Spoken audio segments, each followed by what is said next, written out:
I am a huge fan of the tragic hero. I love the anime Code Geass and Lelouch as a character because of this trait.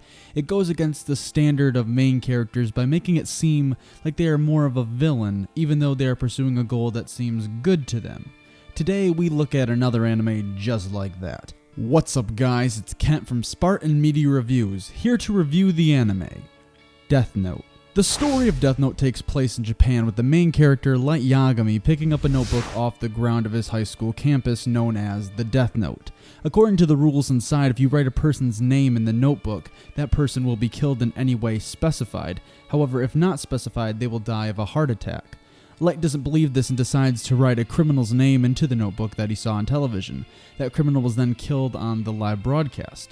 With this power, Light decides to kill more criminals to create a new world of good people, where he would be the god under the name Kira. His plans are flustered, however, when a mysterious detective named L comes into the mix to try and find out who is committing these mass murders. The story of Death Note is very similar to that of Code Geass, with our hero trying to create a new world for the better, but it turns corrupt in the process. The cat and mouse game between L and Light was such a high point of the series, combining mystery with suspenseful elements to keep you on your toes. 1 second it looks like L will solve the crime and the next something drastic happens. This gave Death Note added value in wanting to continue the story immediately after watching the episode before it. However, the story was fantastic up to a point in the story where it then takes a downward spiral and becomes more disappointing. However, with that said, the ending of Death Note, in my opinion, was close to the ending of Code Geass. It wasn't completely satisfying, but it definitely messed with your emotions and mind, giving you what-if questions that you wanted to have answers to. Overall, the story of Death Note is one of the highest points of the series. The characters of Death Note is the other high point to this anime. I won't go too in depth with these characters to avoid spoilers, but Light Yagami has to be one of my favorite animated characters. His attitude towards the situations he is in is brilliant. He was able to create an alias to commit these murders, and the ability he had to use people made him such a great tragic hero. I wanted to root for him, but at the same time I really wanted him to suffer for what he did because of some of the actions he caused. L as a rival also added to Light's character as well. The conflict between the two really gave both of them strong development in multiple areas.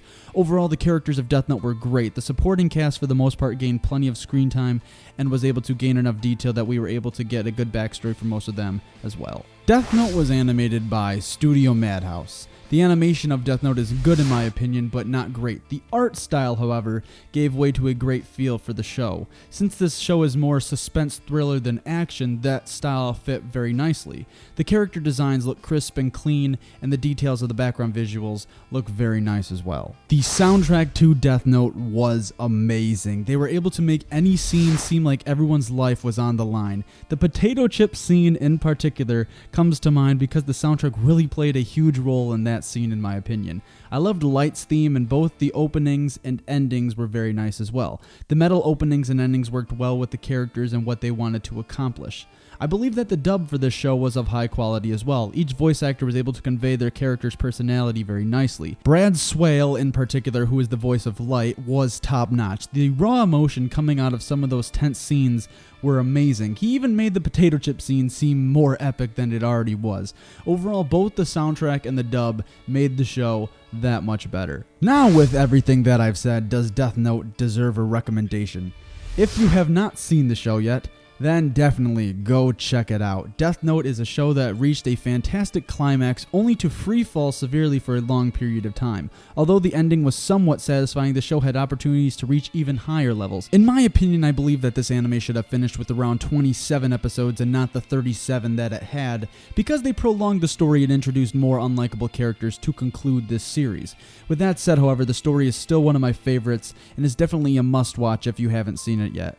If you want to watch Death Note, you can check out both the sub and dub for free on Hulu, or you can purchase the full series on Amazon or any local retailer that sells anime. Now, what are your thoughts on Death Note? Comment below, and if you enjoyed my review of this series, hit that like button. I would really appreciate it. You can also subscribe to my channel if you haven't yet.